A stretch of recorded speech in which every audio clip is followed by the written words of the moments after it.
Sorry about that. We'll start over. I'll just cut that out. So what I'm saying is Merkava 5C is his main, yeah, his main poke tool. So if I try to get around that, I need to find a way that doesn't automatically lose, is what I've been saying. And by lose, I don't mean lose the game. I mean lose advantage. What I was saying earlier about 236B is that if he blocks it, if he doesn't do another 5C, then I have to spend resources to stay safe because all the other options are punishable. So for Merkava, that's fine. He just said, I pressed 5C and you did what is it, 236B? And all that happened is I blocked and you spent some resources and now we're back to neutral. So Merkava's fine. So this is kind of a bet that the Merkava will do 2 5Cs. And even then, it's like you have to buffer it out of block stun, so it's not at all a reaction. And if Merkava does his second thingy, that thing, oh,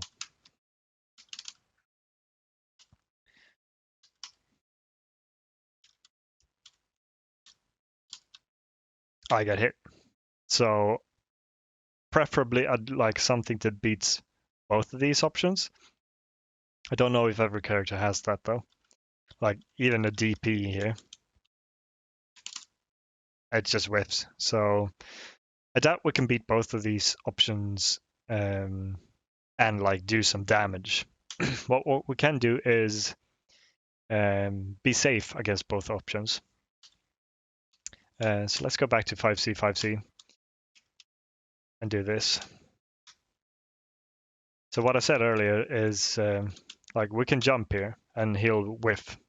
But if he did 214A, he would catch my jump. Let's see if we can. No, we cannot delay jump. So what else can we do? We can. No.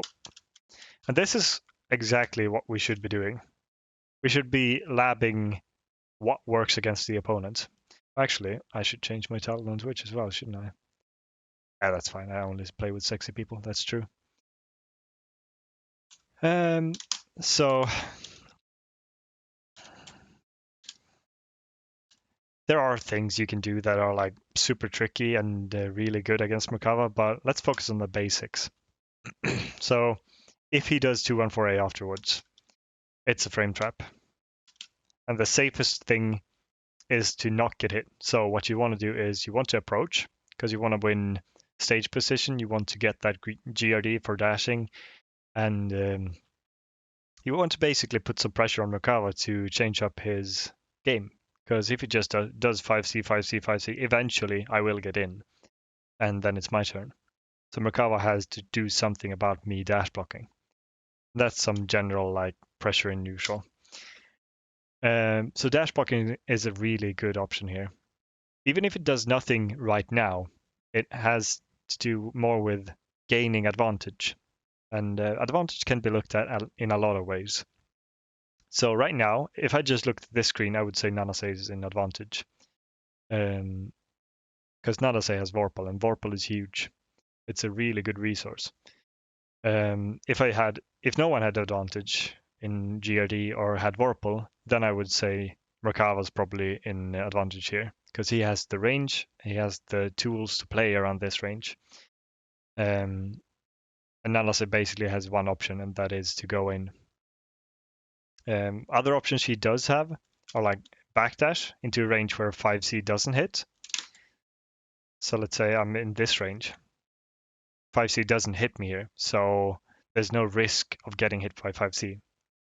But then again, what can I do from this range? Sure, there are options. Of course, there are options. You can always do something. Like you can counter poke him. And actually, that's one of my favorite things to do against Merkava. Just like do stuff against his 5C when he doesn't reach you. And if you want to do stuff like this, that's fine. I just wouldn't recommend relying on it. Because, like, first of all, you you expect him to do something, and if he knows that you expect that, then that's a mind game that he can run on you. He can gain GRD, he can gain stage position, he can gain time. So there's a lot of advantage that he can pull from just expecting you to expect his movement. Yeah, not necessarily just Nanase as well. Let's see who else can do this. Probably Wagner. I haven't played Wagner at all, but I'll see what I can do. You know?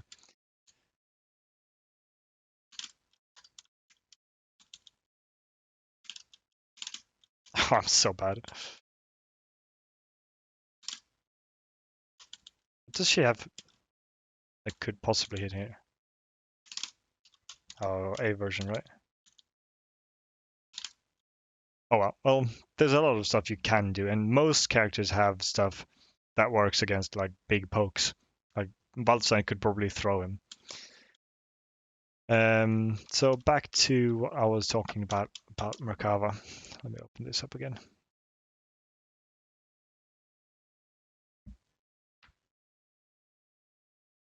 One day I learned the matchup for how to play and against Merkava and as my main. There's not really that much to learn matchup wise. Like he'll do 5C. That's basically the matchup. And once you get past 5C, once you do exactly what I'm doing right now, just lab out what are your options at different ranges. Like if I'm at this range, then the 5A won't even rebeat. So is that good or bad? We can have a look. So if Merkava got the rebeat, he's -5, but now we got a 5A, and 5A is -3.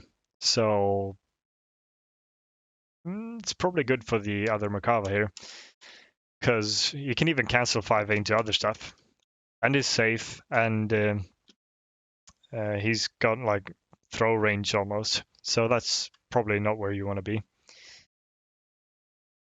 My stream is cutting out on mobile, but I'll watch it later because I'm curious. Yeah, cool. Yeah, probably got a pretty high bitrate. Sorry.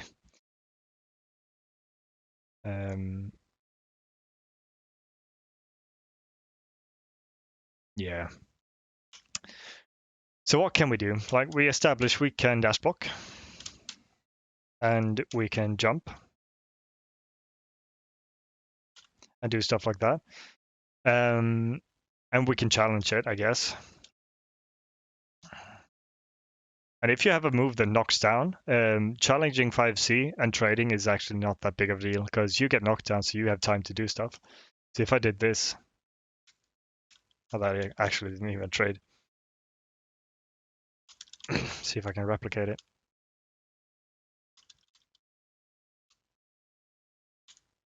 Oh well, if you get the knockdown, then you can like dash up further and gain more stage. I play Byakuya. He outranges me. Realistically, I have to answer him because if he swoops on in, but I hate fighting that man's. Yeah, Byakuya has a really tough time against Merkava. Byakuya and Carmine plays. They both play very similarly. Like if Merkava's just doing this, like there's not much Byakuya can do to challenge because you just don't have the range. It's like 6-6C if he's like at this height. And like dash up charge 3C or dash up instant J2C. But like I said before with Nanase, that's not really something you want to rely on because if you fuck up, then that's in Merkava's favor. So what I see a lot of Byakuyas do is just like, I'll do it with Merc. Like if Merkava's flying like this, just dash up, just go in until you have a button that works. Same with Carmine. Like when I see Notes playing against Crow and Ryusei, like he does 5A, 5B, 5BB, 2B, 2A, and basically nothing else until he gets in. Like he dash blocks, goes in, goes in, goes in, goes in, and then when he comes to like this range, he can go in like 5B, or something like that. If you want to play Merkava that way, if the other Merkava say likes to fly a lot, you can use his poke tools. I want to do that. It's so difficult. There you go. Like you can use 5BB. If it goes high, you can use dash Tatsubi. You can use 236A. Even 6C is like serviceable. But Byakuya and Carmine have a very hard time. I'd probably rely on 5B, 66B, 66C in moderation. 5C is serviceable. 5A, of course. And 2B. Those are probably your buttons as Merkava or as Byakuya. And yeah, other than that, it's a really tough matchup. So what's next on the list? Suggested answers. Blocking, shielding. Yeah, that's always good. So if Merkava's doing stuff, shielding will actually give me grid. So if I go here, just blocking here will give me advantage in grid. That was cool. But if I miss green shields, that's in the other Merkava's favor. See the grid down at the bottom? Like he has more than me because I missed a couple of green shields. Look at the grid bar. I lose a lot of grid, like 1.5 blocks every time. And that negates the effect of me blocking him. So if you want to shield, you want to be sure that the shield's going to work. And shields are a commitment. Like they're a defensive option, sure, and it's far away, sure. But if you whiff a shield, Merkava, the other Merkava will be super plus because a green shield adds 15 frames of block stun. So realistically, the other Merc was plus 10 there instead of being -5, which opens up flight mix-ups, which opens up another 5C because let's actually try. Oh yeah, no way I'm getting in between there. He's plus 10. So I have to do like a 4-frame move. Let's try my fastest move. See what if even that works. No. Yeah, so if you green shield, it's not your turn. It's definitely the other player's turn. If you manage to shield correctly though, you get a lot of grid. You could even punish him probably. -5, -8. Mccarver doesn't have a great amount of tools. Let me try that again. Oh, has a lot of blocks done.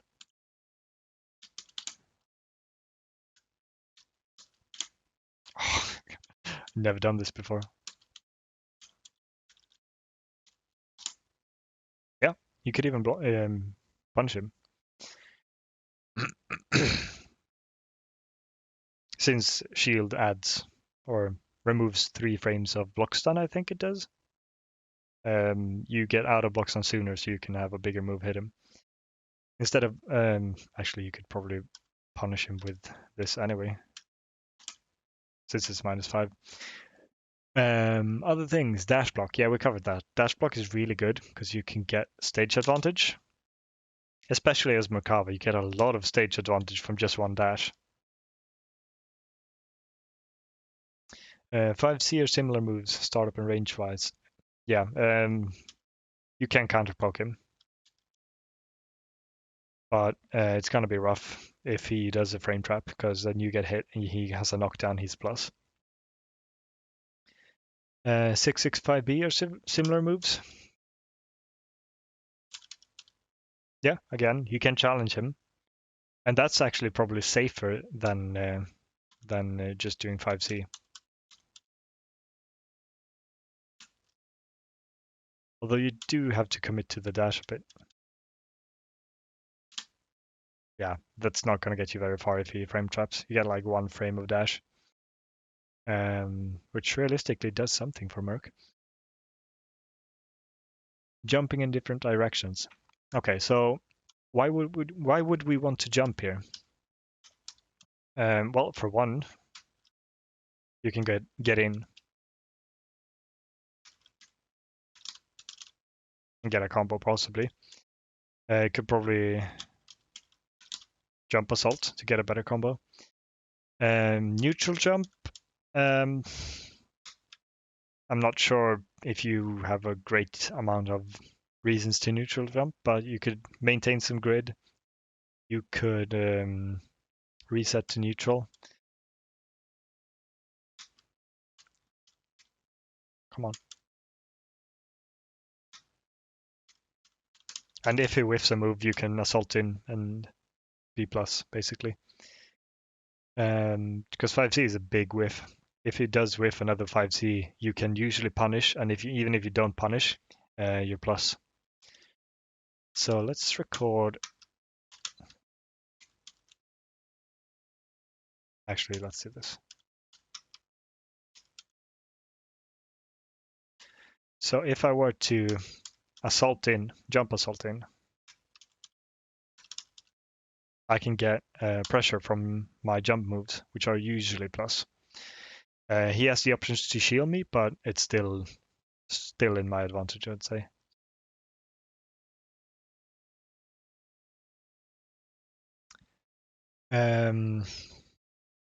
Assault with a fallout move. Let's try that.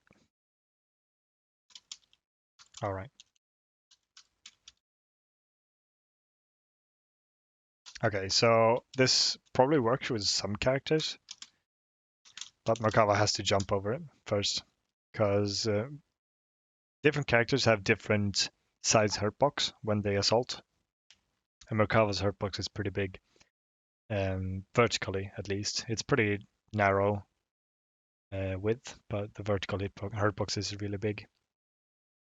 So he gets hit. But I think Hyde, Carmine, possibly Wagner, Linne, a bunch of characters can actually just assault over his. Actually, let's try it instead of me just assuming. Hyde would be my first guess. Because I see him assaulting over a lot of things. Yeah, I think I can do this. Yeah. Okay, so I'm not just full of shit. What else can we do? Jump assault, we covered that. There are different jump assaults. You can jump forward or jump back or jump neutral jump assault, and they cover different options. So if the other Mccarver were to expect me to jump, he'd be up to 3C me. But if I jump back, I see that he doesn't do anything else. Like here, I can see that there's another 5C and I can assault on reaction. But if the other Merkava would do that, then just jumping back and doing nothing could be a good option, because he has a really hard time anti-airing me at this range. He could do like Tatsu, but even that, he has to do it on reaction to me jumping. If not, he'll whiff. So jumping back can be a good option, but again, pros and cons of everything. Grid is pretty much equal. Stage position, I'm better just now because he was walking backwards and blocking high. If he wouldn't be blocking high and just standing his ground, I'd have lost stage position. And possibly grid as well, because he walked backwards and that loses grid. So there's a lot of things to take into account. Like jumping back can be good as a neutral tool. You can maintain neutral instead of going in and risking something. And I guess Merkava, that might not be the best option, but if you have life lead, just want to run down the clock. If you have grid lead, if you have a plan to get around his neutral with resources or something like that, then jumping back could be a really good option. If you don't have life lead, then jumping back is going to run down the clock, which is basically a loss condition if you don't have life lead. If you don't have grid lead, you'll have less grid than before, and Merkava will probably win the grid cycle.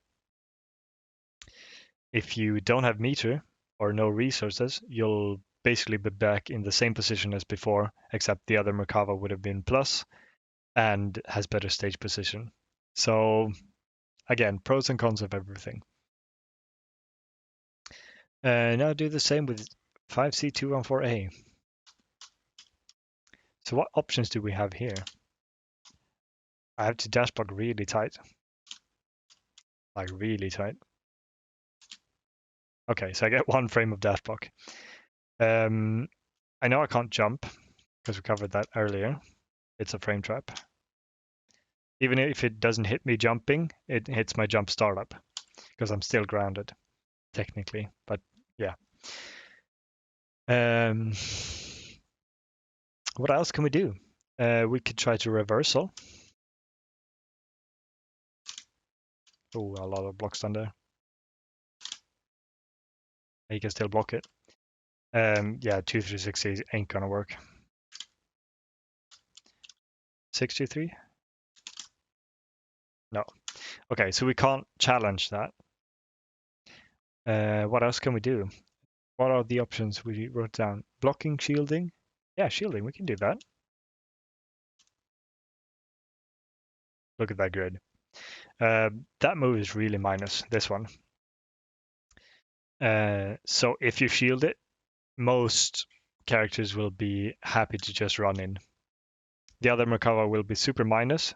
So if you start running at him like this, he has the option to stay where he is, meet you halfway, jump back dive kick, jump back JC fireball, something.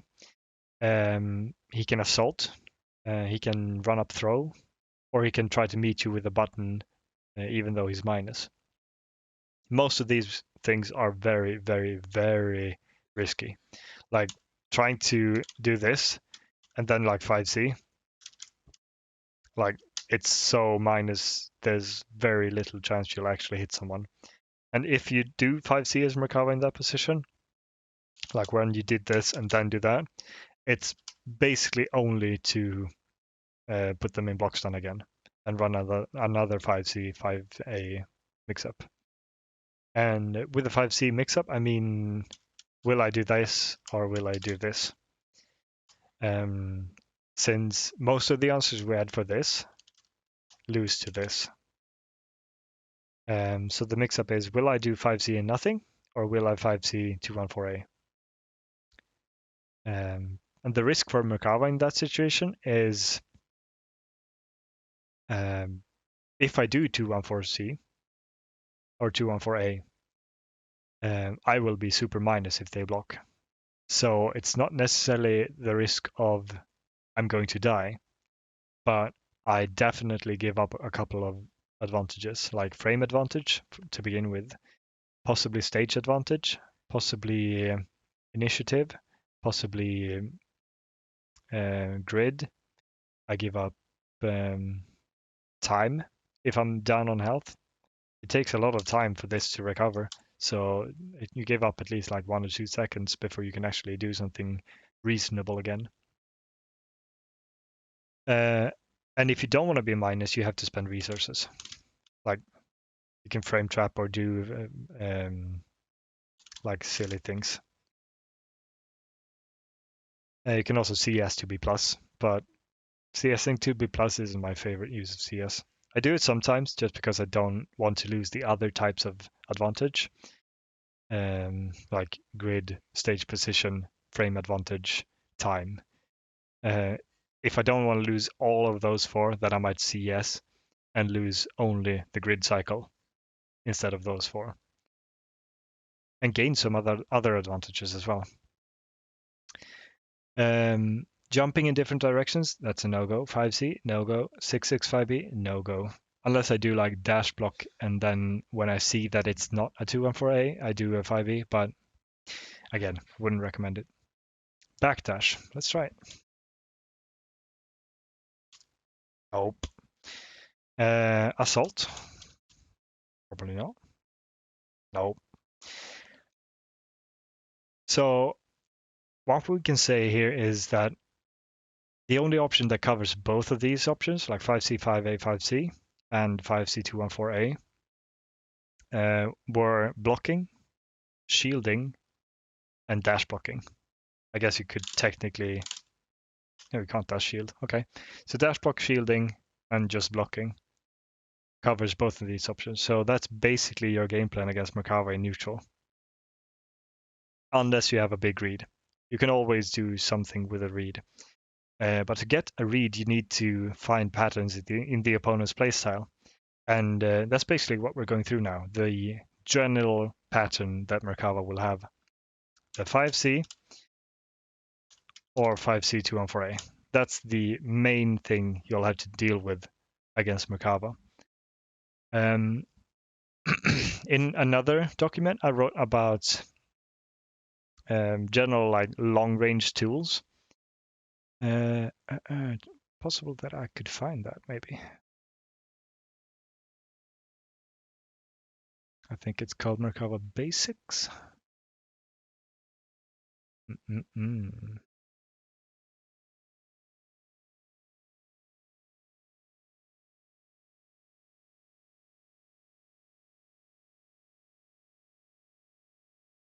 Yeah.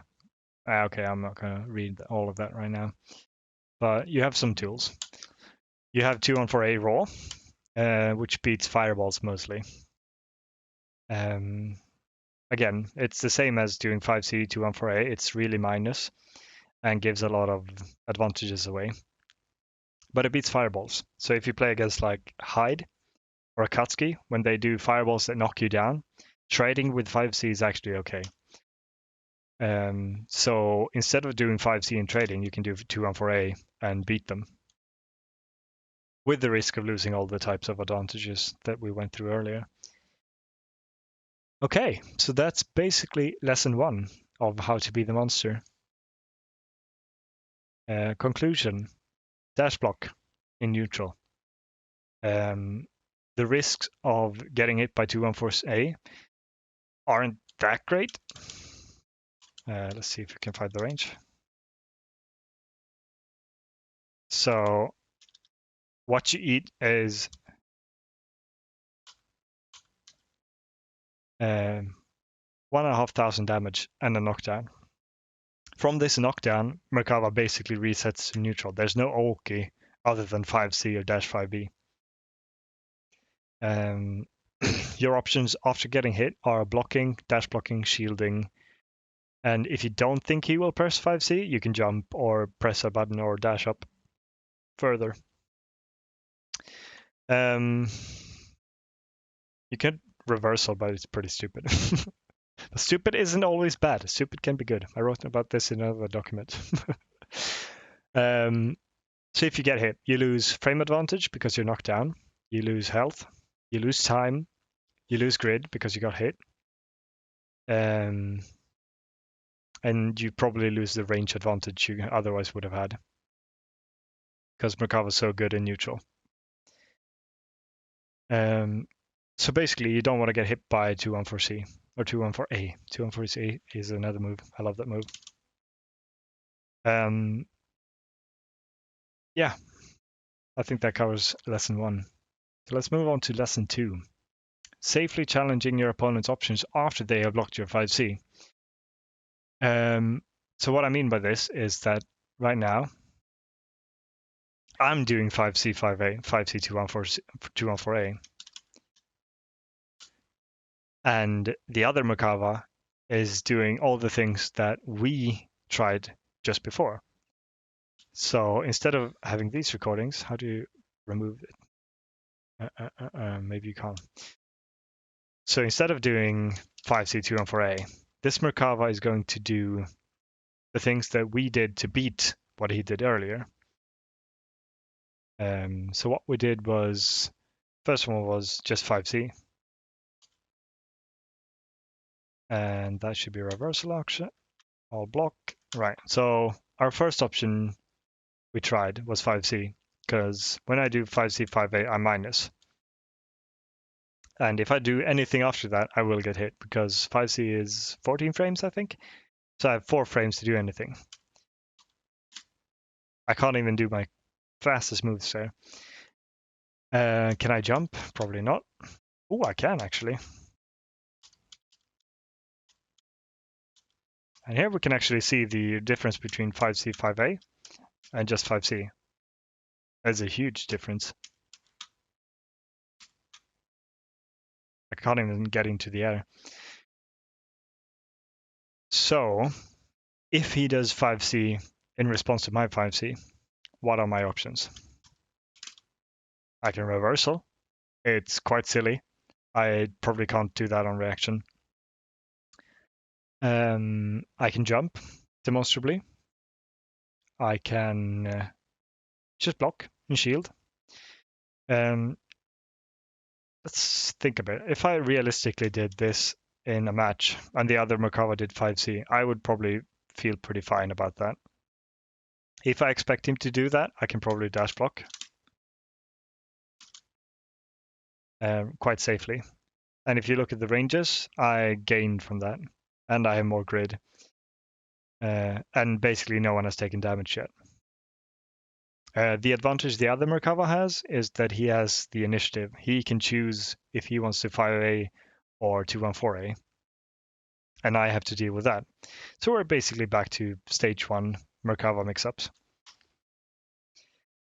What else did we figure out? So 5C beats 5C, 5C, but loses to 5C, 214A. So what we can gather from this is that if I do 5C, I probably can expect a 5C from him if he thinks I'm going to do another 5C, 5C. So I have to condition him to not let me, or to expect me to not let him do that. And we do this, of course, by 214A. Something I like to do is stop the 214A before it hits them, because that gives them the false sense of security that I'm no longer in block stun. I can probably do something, and then they extend into my 214A.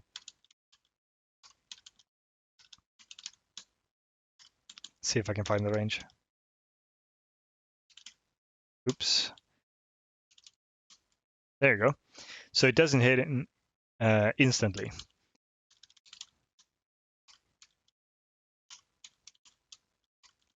I think it's about here. There you go.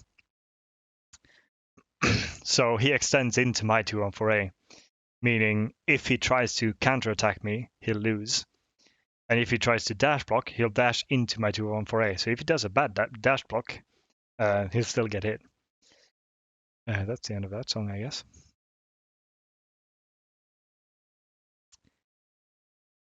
So it has like specific ranges you can stop 214A on. You can stop it instantly, you can stop it halfway, and you can stop it like full screen.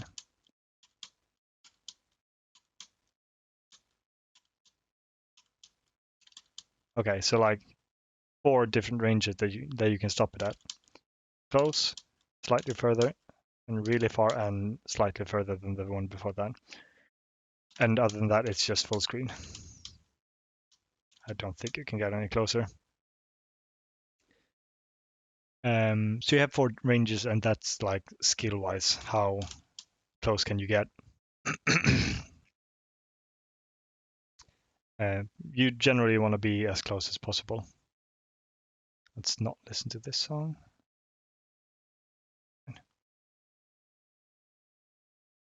Okay, so what else? Well, what can we do? Not much.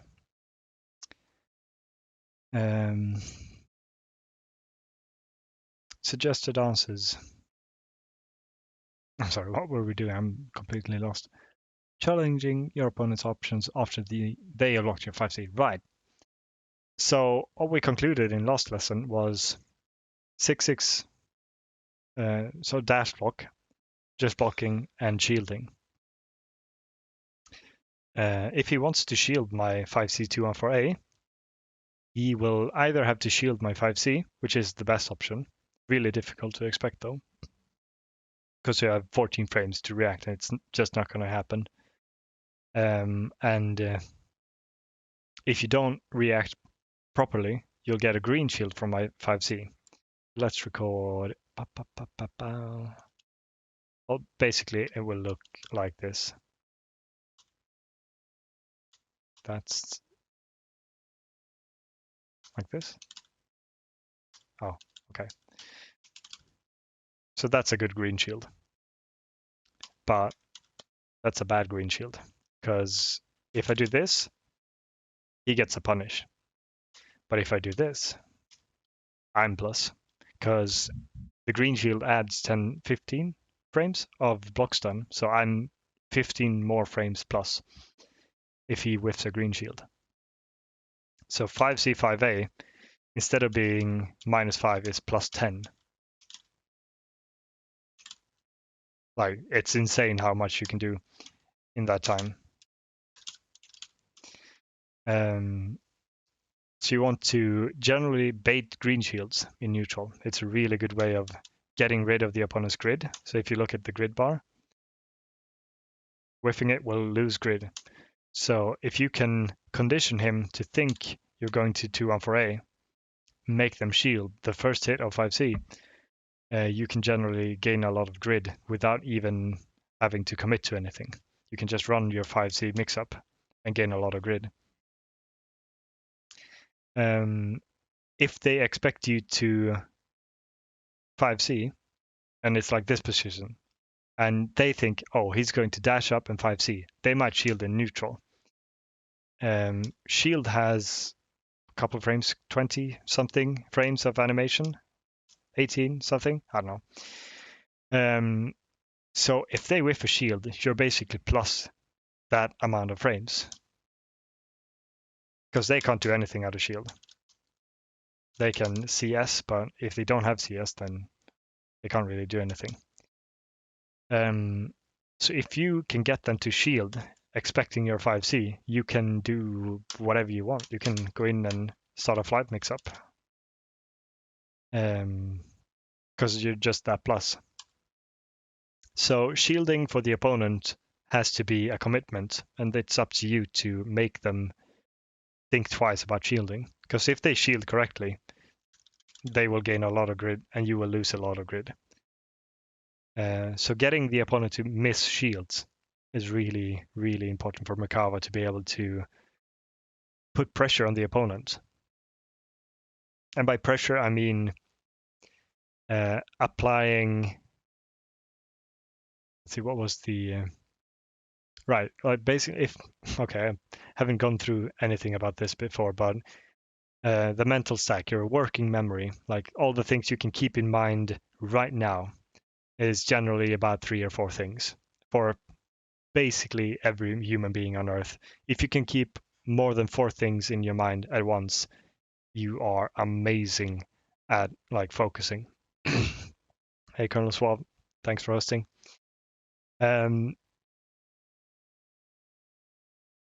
Right, so if you can make the opponent think, is he going to 5C? That's one thing. Is he going to 5C, 5A? Can I shield this? That's the second thing. What should I do about 5C? That's the third thing. And already now we're getting into like overloading them territory. And we can add something else. Is he going to jump? Because jumping with Merkava is really strong. You can do whatever you want. So that's 4 things. If you have them thinking about shield, 5C, 5C 2-1-4A, and jumping, and you add something else, if you add dashing, oops, what the fuck is this range? What do I do here? The opponent doesn't have the working memory to adapt to this situation quickly enough, which means, and this is pseudoscience, I'll admit, but you can assume that if you have them thinking about all the other things, dashing up into this situation will take them a couple of frames of real time to figure out what to do. So you could say, with these premises, that you are plus if you have conditioned the opponent to think about other things. It's not even like it's not even about making them block. It's just commit. What's the word? Condition them to play safe around other things so that you can do something that otherwise wouldn't make sense. What might even be super risky, like if I'm here and they're thinking about, I wonder if he's going to 5C, should I shield? And I do this. And they're like, he's in the air. And even before they can react to themselves thinking about me being in the air, I'm back on the ground and doing 2B. And stuff like that is really important for Merkava, because however good this is, like, you're not going to win games with 5C.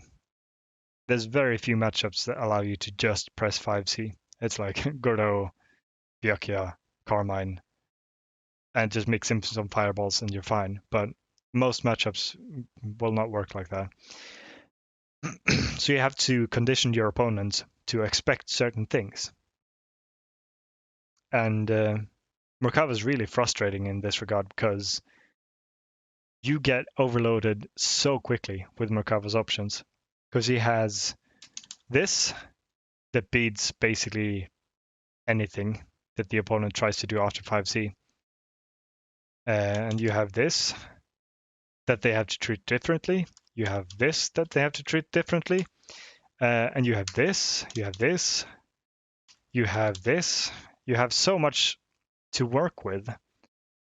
And you have to make a plan for yourself.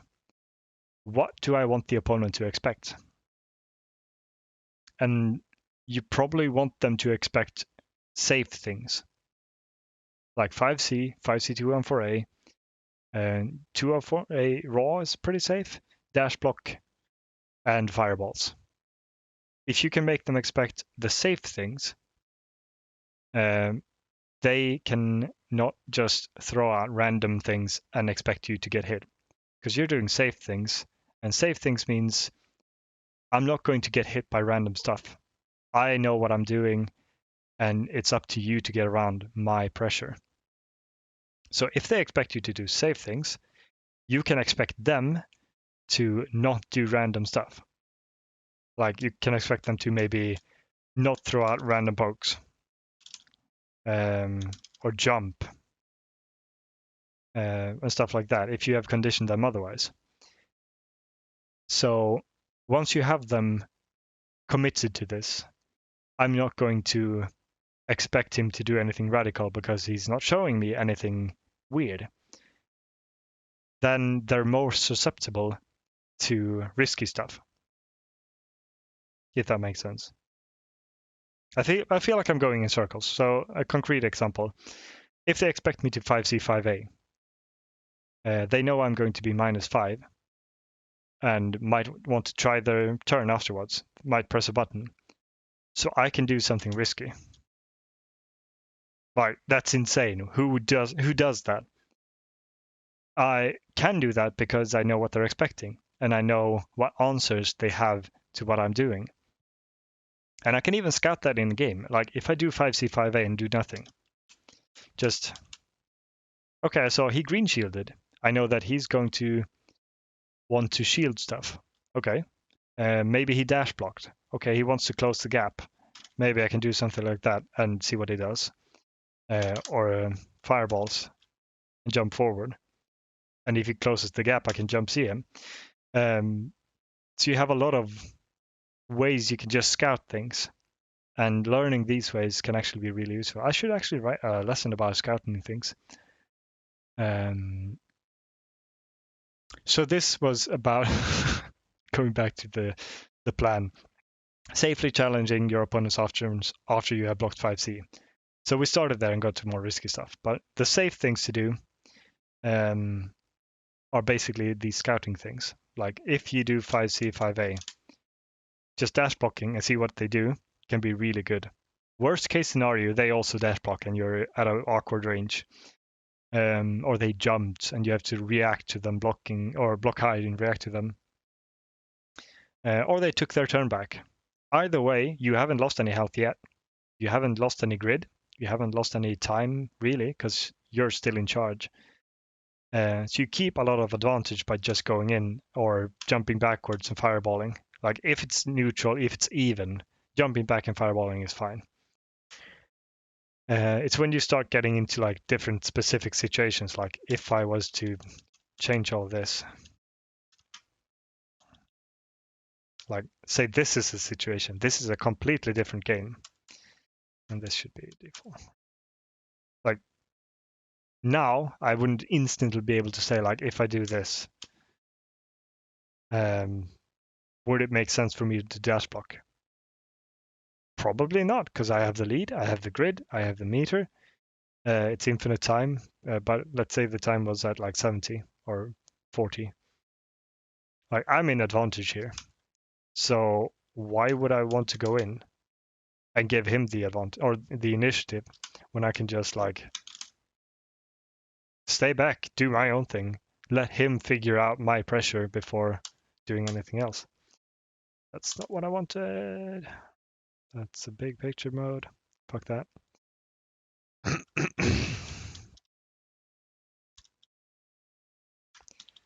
So, conclusion for lesson 2. I'm not going to go on this. If you know what you would do about 5C, you can use 5C as a scouting tool and see what they do about it. If you know what doesn't work against 5C 214A, and you see them doing this, maybe you should do 214A more. If you see them doing stuff like dash blocking, maybe 214A isn't going to work. Maybe you have to stop the hand in front of them and have them dash block into it. Using 5C to scout for these behaviors is actually really, really strong. And Merkava used to be top tier because of how well he could play neutral. Like JB is so insane. Like, look at this.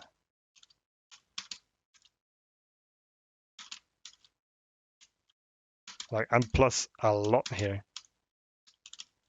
Like 7 or something on shield. Like proper green shield to shield. And I'm still like plus 7. Like, he used to be super top tier. And he isn't now because characters have more tools to deal with his 5C stuff. And characters generally have better reward from challenging Merkava. But Merkava as a whole is a better character than he was before. It's just that other characters are also better characters. And I hope we will see more of that in Uniclear. But we'll see. Let's disregard this lesson for now and call it done. Lesson 3 is about generalizing this knowledge, which we have been doing. But let's take some general stuff. I have an example in here that's about gaining advantage in this situation. So what we did was we had 5C, then 5A, and 6X or something.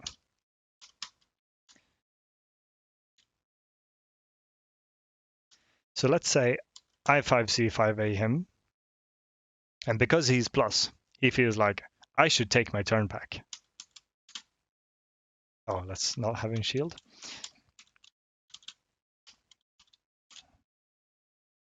Like, I'm still in an advantage here, but the situation is basically the same. Depending on how you shielded, depending on who dashed in more, depending on a lot of things. This isn't a very much... It's not a lot more interesting than it was before. It's basically the same. But let's say I do 5C, 5A. Well, let's say he does 5C, 5A and 6-6 or something.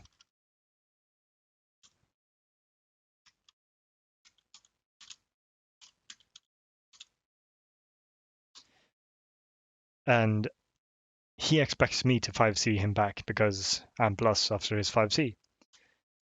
So he does his 5C, 5A, and dash. And I'm like, I know you know I'm plus. So I know you know that I want to press a button. So I'm not going to press a button. I'm going to do something else. So he does 5C, 5A, and dash blocks. And instead of taking my turn, I create some sort of other type of advantage. And what's advantage? You can have advantage in health, which is the most common one spoken about. If I have more health than you and the time's going down, you're going to lose eventually. But you also have like range advantage. Merkava is one of the few characters that has a lot of range. So if the other person was a Nanase here, I have a lot of range and she doesn't. You have meter advantage. If I have meter and you don't, I have more options than you. It's that simple. It's Vorpal advantage. He has Vorpal. I don't. So I have to respect his Vorpal and the situations he can create with Vorpal. And then you have grid advantage. I have a lot of grid. You don't. I'm going to get Vorpal. So do you want to challenge that, or do you want to just give me Vorpal? There's a lot of mind games around different types of advantage in Unist, and that's basically what neutral is all about: managing and capitalizing on change in advantage. So this is not anime Street Fighter, is what I'm saying. So what I was going to say, he's going to 5C, 5A and dash, expecting me to take my turn back with 5C, which would look like this. Really boring. But Merkava has a couple of tools that allows him to create advantage from thin air, basically. That's because he has really, really good jump normals and specials. He has really good fireball. So what if you could be in the air all the time? Just being in flight is actually advantage, I'd say. So since he thinks I'm going to 5C, he's going to respect my 5C. And the time it takes for him to figure out that, oh, he didn't 5C, is enough time for me to get into flight. Oops, sorry. Like, if I would say that one character was in advantage there, I would say I was. Because I have overheads, which are something the other opponent has to react to. And I have a lot of more mobility than the other character does. Because Merkava is so slow. So slow. Even his run is slow. His backdash is slow. But when he's in flight, he's Ori. Like, he has so much mobility. So if you can just like get into flight, you don't even have to stay in flight. You can start mixing him up with the frame advantage afterwards if you hit him with an air normal. So stuff like that. You can even like do unpredictable stuff because he's expecting a safe option, which allows you to take risks. Hi Reaper Ice King. What's up? Extra work. Lab answers to 5C that are unsafe to know. They're unsafe. Okay, that needs a comma.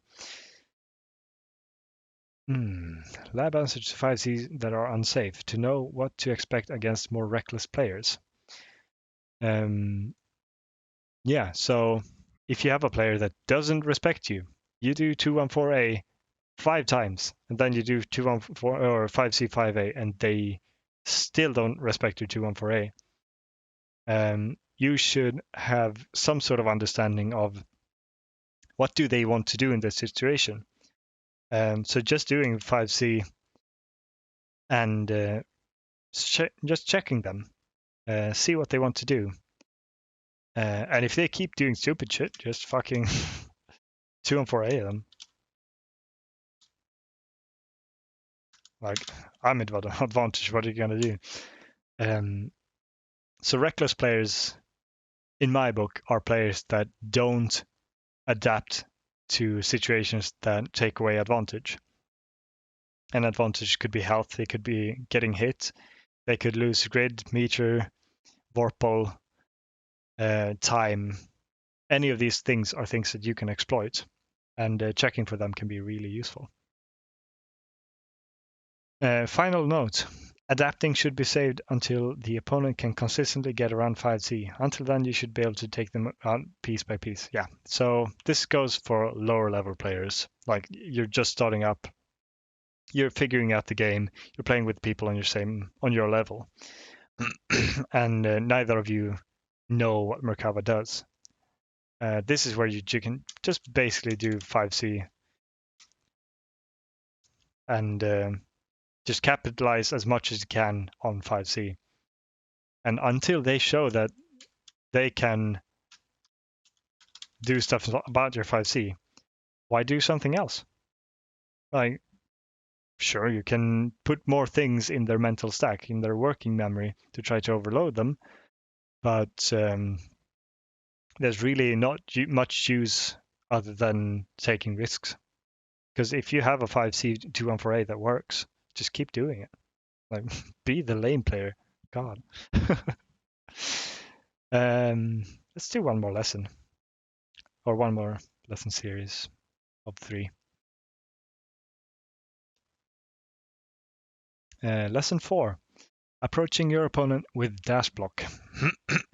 Right, so this is the bread and butter, the milk and toast of Unist.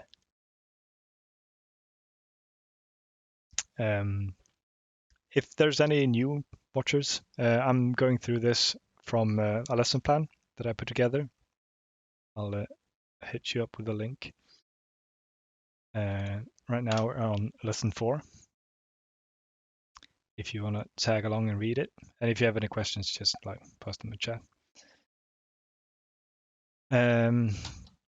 So first of all, we'll learn how to do dash block. Dash block is either 6-6 and then back, and down back works at best. I don't like 6-6 other than from moves, because you can buffer 6-6 during recovery or stuff like that, or like from jump normals. I like 6-6. Otherwise, I use the button macro for dashing, which is holding forward or backwards and tapping A plus B.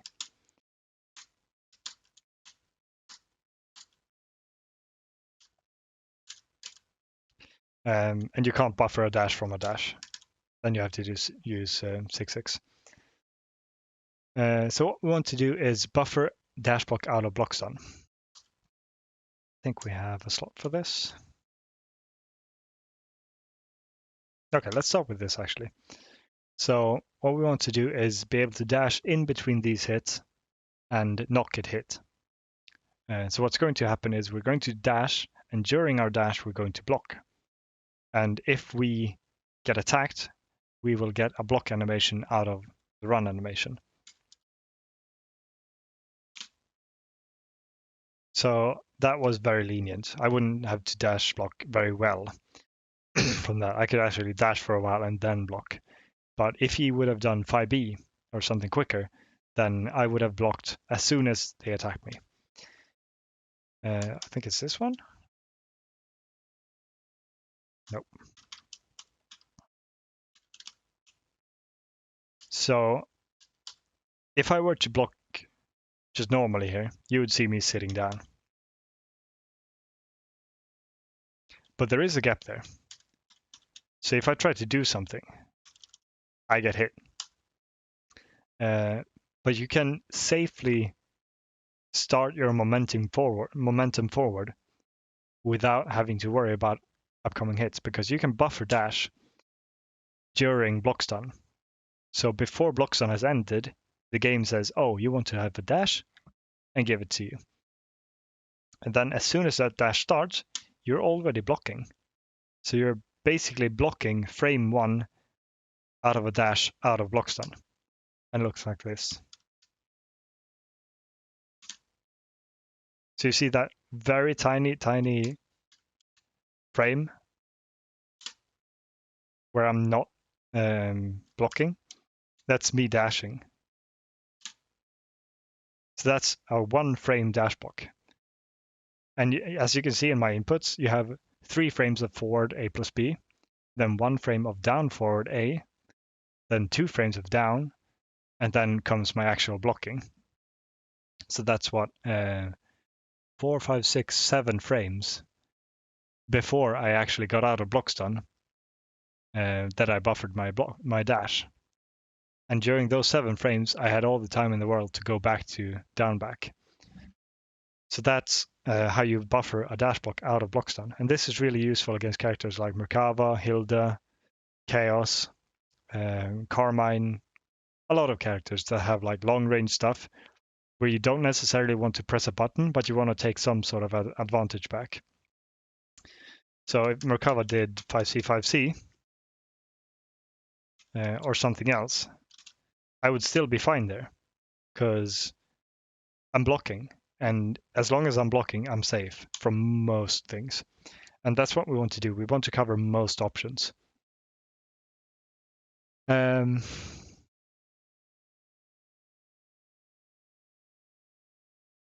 you want to hit the opponent with 5C and block. After 5C, input 6 up AB -1. Yeah. Okay, so let's say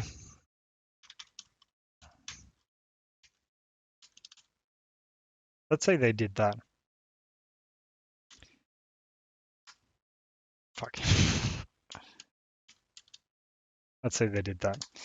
And I did a dash block.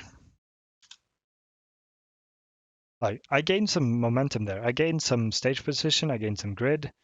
I had a lot of things going for me. Like the situation as itself didn't really change that much, but I'm gaining ground, which is what we want with dash block. We just want to gain stage position, grid, and we want to put some pressure on the opponent to change up their range game, or like which buttons they want to press, or if they want to be in that range to begin with. So that's basically lesson 4. Side note, you can buffer dash block out of any situation where you cannot do anything. Yeah, so you could do basically anything and buffer a dash block.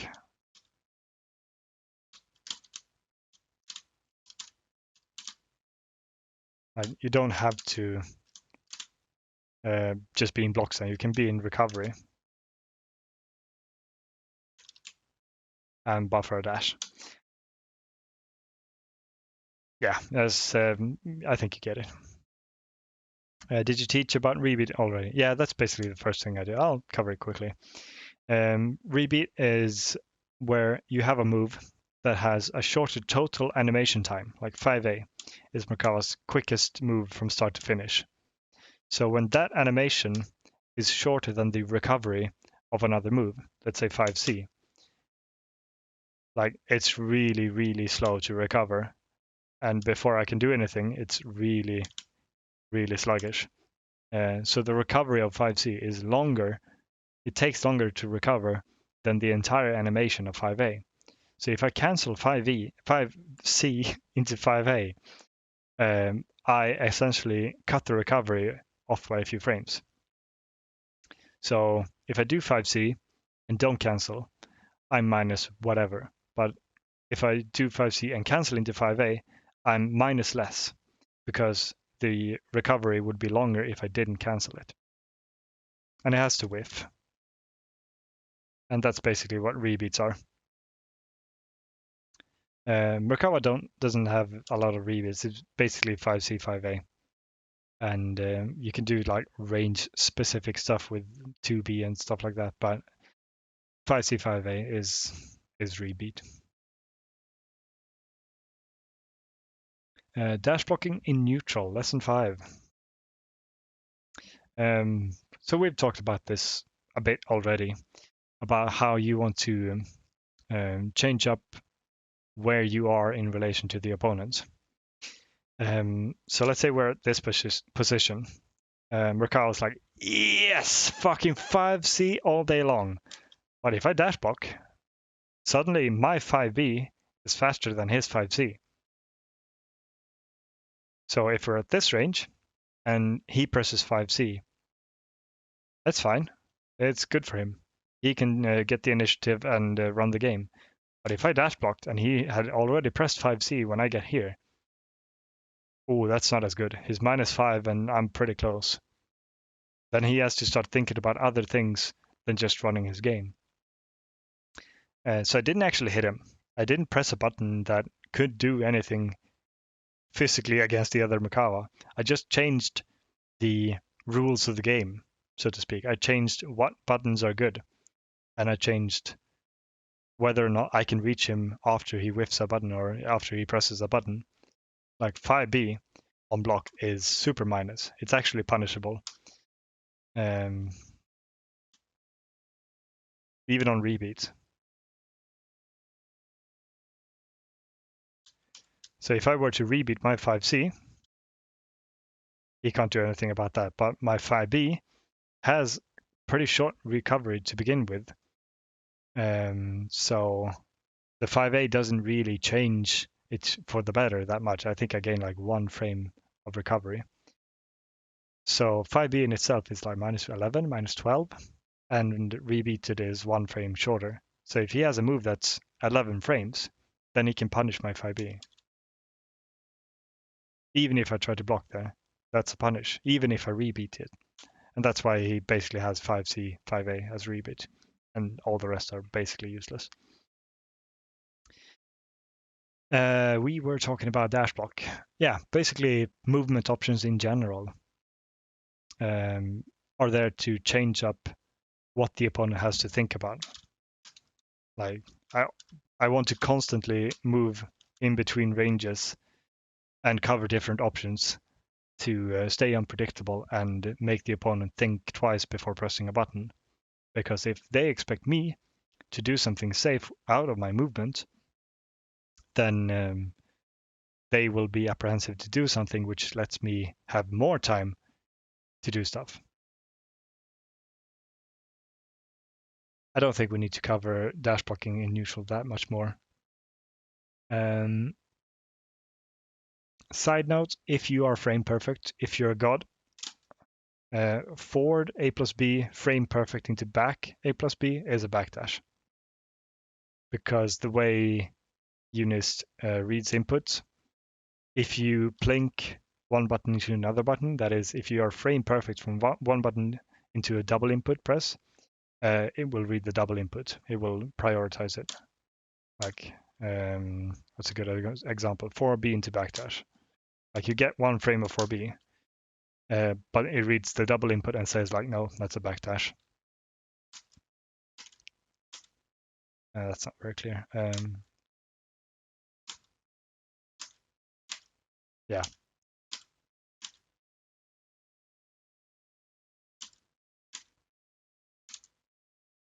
Anyway, next lesson, lesson 6. This was quick. Oh, this is a long one. Generalizing this knowledge. Let me just skim through this real quick so we don't repeat ourselves. Oh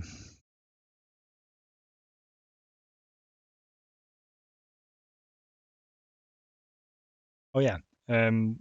So one thing we didn't cover is that you can dash into buttons to get more range. Sorry.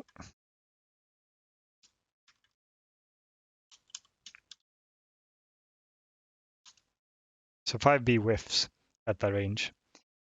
But if I dash 5B, not that long. See how long we can get.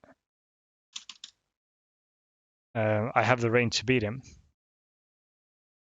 That requires the frame advantage for me to be able to dash for a couple of frames as well.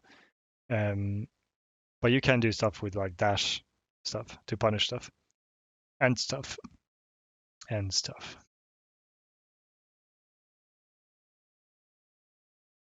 There are actually a couple of matchups where Merkava has to dash block a lot. Like you wouldn't think that Merkava, the zoner character, has to dash block, but I guess Yusria in particular, Merkava does a lot of dash blocking. Because she can challenge his 5C stuff quite comfortably. And she gets a lot of reward from it. So if you run your 5C, 5A, or 5C 214A game against Yusria, and you get like, yes, you fucking killed her, you got the hit, you get 1,500 damage, maybe 2,000 if you have warp ball and don't spend it. But if you spend meter, you can get a bit more. Yusri, on the other hand, like from a bad confirm, if she challenged your 5C, she'll get 2,500 easy without warp ball. and possibly up to 3,500 if she decides to do a real combo. So instead of running 5C and just keeping at it, you have to expect her to do other things. And the safe thing to do, if you don't know how to safely challenge her, is to dash block. But I don't think Merkava can do a lot to safely challenge Yuzuria by pressing buttons. You just generally have to react to what she's doing and like 2-on-4C if she jumps, or if she's in the stands, you can call her out with the 6-3B or like stuff like that, fireball her. And generally, the one that has life lead, like a comfortable life lead, is the one that gets to rule neutral in that matchup. But yeah, dash block, really important. I think we can do one more lesson. Let's see what's it about. 7 to 9. I remember this one linking to it a lot. Oh yeah, block strings.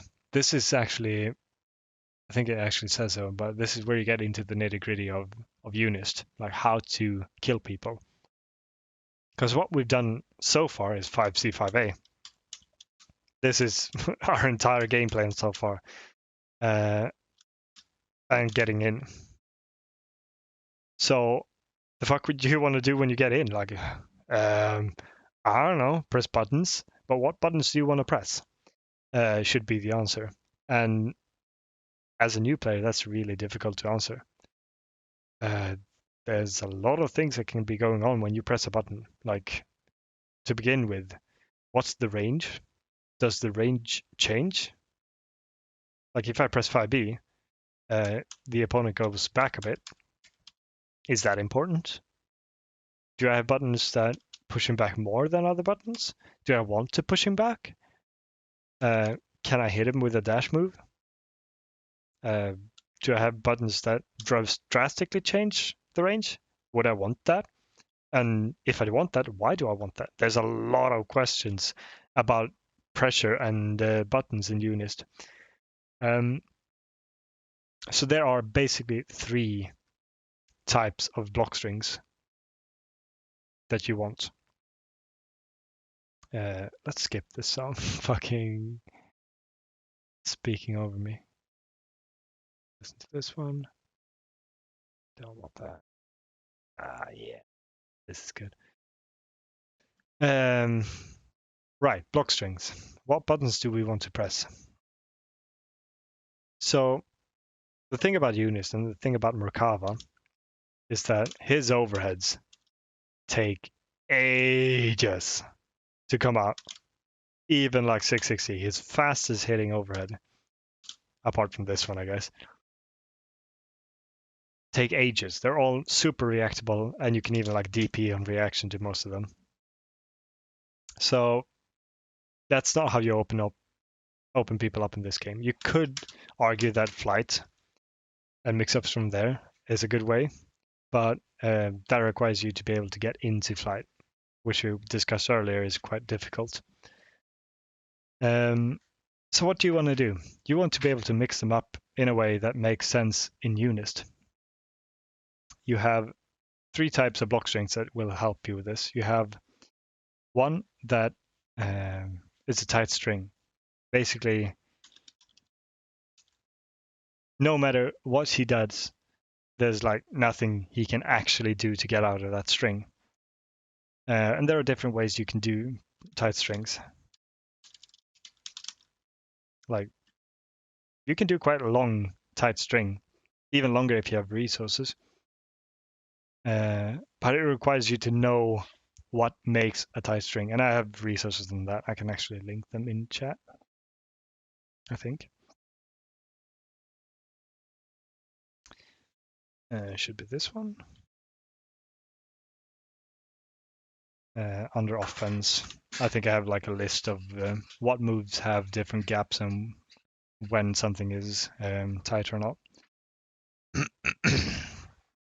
The other type of block string you want is a block string that has frame traps. So if they try to press a button, there's a gap for them to try, but there's not a big enough gap for them to get anything through. And that's what's called a frame trap. So if you have an opponent that tries to hit buttons, hitting them with a frame trap is generally how you open them up. But let's say you have an opponent that doesn't press buttons when you press buttons. They just wait for your block string to end and focus on knowing the situation that comes after. And they're better than you at handling that situation, so you need some other way to open them up, and that's where throws come in. And Merkava has a great throw. He has an amazing throw. It does so much damage, and it resets to a position that allows you to run the 5C game again. So how do you set up a throw? Because throw isn't a button. Throw is really short as well. Like really short. So you have to be able to get into range to throw them, but that requires you to run forward. And running forward, even if you dash block, is a risk. So this is where we start going into how to condition them again. And the main way to mix this up is frame traps that creates a gap where they can press a button, but they won't get through because you still hit them before they can hit you. And you have throws that if they don't press a button, you have enough time to throw them. Throws aren't guaranteed because they can still break a throw. So even if you do get a throw, it's not guaranteed damage. And if they take it, they get GRD, they get frame advantage, they get all the good stuff. So it's sort of like your last effort to open someone up.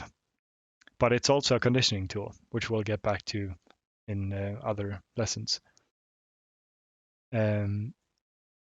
So if they don't press buttons, we have to throw them.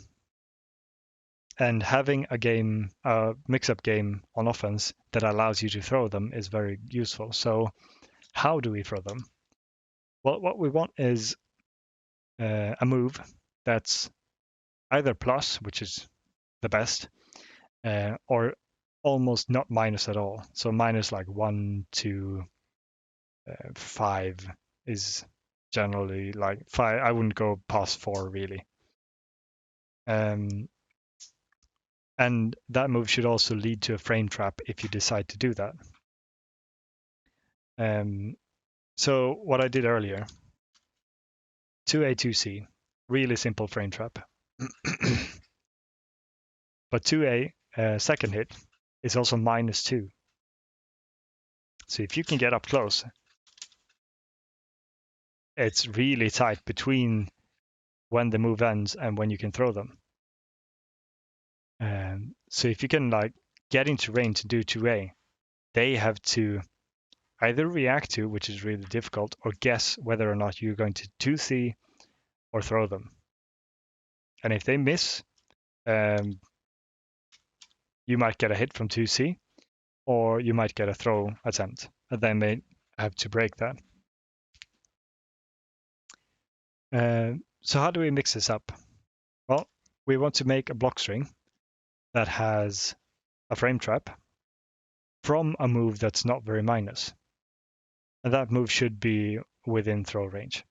So if you just want to do 2 moves, that's fine. But 2C is unsafe, so we'll do something about that and make it safe. 5A is minus 3, which is considered safe. So we'll do 2A, 2C, 5C for 5A. And then we have a general purpose block string. So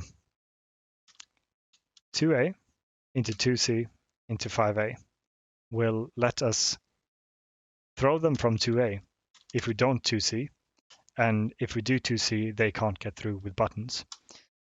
The downside of a frame trap is that if the opponent has invulnerable moves, also known as reversals, they can mash a reversal through your frame trap, because even if you could hit them before they could hit you, they're invulnerable, so you can't hit them anyway, so the DP wins. And that's where tight strings come in. Because even if he tries, he can't get through this. and I'm safe if I end it like that. So a lot of people will use CS if they have Vorpal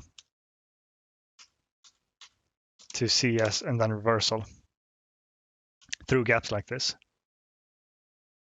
I wonder if you can make that happen actually.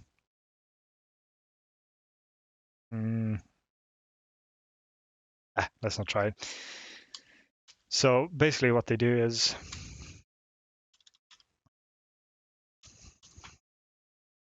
the opponent goes in, does a 2A, 2C, 5A. 2C, 5A is tight, so there's no way getting through there, but we can get through a 2A, 2C.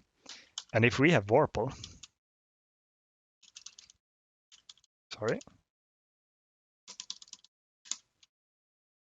we can just mash 2D.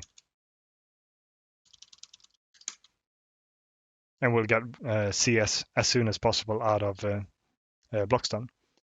You can also mash like 1 AD, which I do a lot, which is not the best. It's more of an OS than something like that. And you can mash 3D as well if you want.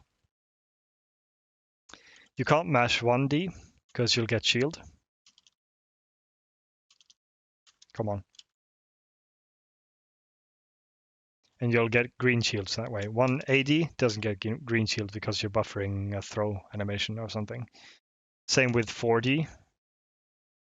You'll get hit by lows. So it's not really that useful. 2D or 3D are generally the best for mashing CS through block strings.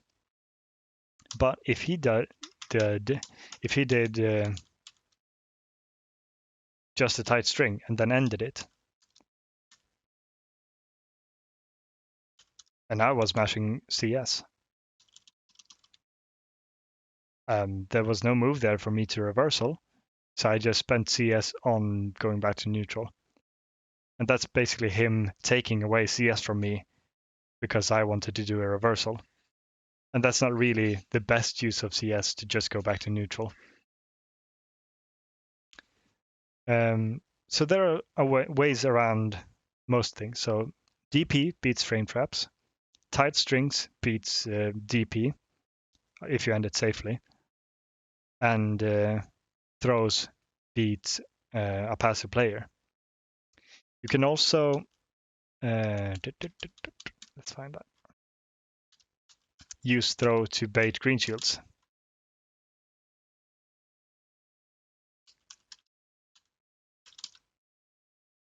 So if you have an opponent that likes to shield early on in block strings, you can bait the shield and throw them, which is another really useful tool on offense.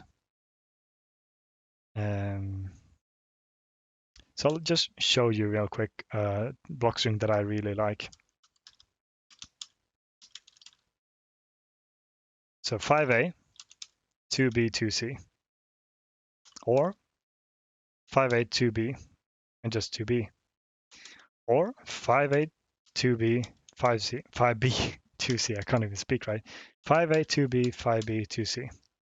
And if they don't shield anything there, then that's all tight. But I can delay anything to make it a frame trap. Like that. I wait a bit after the 5A and then do my 2B, which leaves a gap. And that's called a stagger pressure. It's called stagger pressure, where I can stagger my moves a bit, where it would be tight if I didn't, but I can delay it a bit, and that makes a frame trap. So I really like doing 5A in the start of pressure. You can also do 5A, 2B, 2C, 2A, and then go in for throws, which leaves you -2 at a really close range. And just finding ways to end block strings safely while still mixing up moves that don't have a lot of block stun and being able to like frame trap and throw there is a really good way of structuring your offense.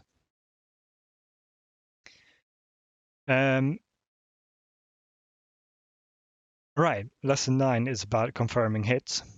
So basically, if you get a frame trap, what do you do? So you can structure your block string to automatically give you a combo if you get a hit. So 2A, 2C, 5A, for example, you can, what's it called, confirm the 2C with the 5AA. And from there you can get a combo. And by confirm, I mean you can visually see whether or not the 2C hits. And during the animation of 2C and 5A, you have a reaction time of like 30 frames, which should be enough for you to confirm whether or not the combo started. And if they don't do anything, sorry, you don't press 2A again. Make sense? I think so. So conclude, you want a block string that has several points where you have moves that aren't very minus, where you can go for throw, that also lead to frame traps. And you want to be able to mix up throw and frame traps during those points, but also be able to go into tight strings.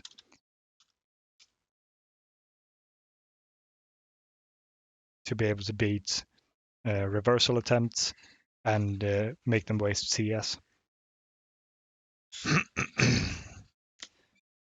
So my favorite would be like, didn't even do it right. I like that block string because it has 2C623A at the end, which is plus and tight. It has 5A2A. 5A can lead to throw. 2A can lead to throw.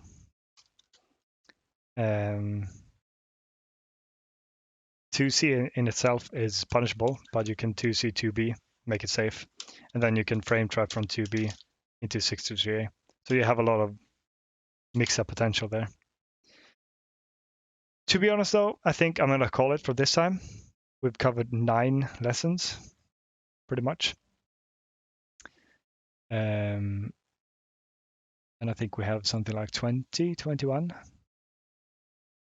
So the next lesson would be about defensive strategies, which is going to be a bit more in-depth, probably. And I don't know when I will do this, but we'll see. I'll probably upload all this for YouTube later. So if you want to rewatch it, it'll be there, and the VOD will be on Twitch as well. Right. I hope you guys enjoyed this, and hopefully it helps. Even if you maybe don't even play Merkava, you know what to expect from Merkava players. Peace, guys. Yeah, see you guys.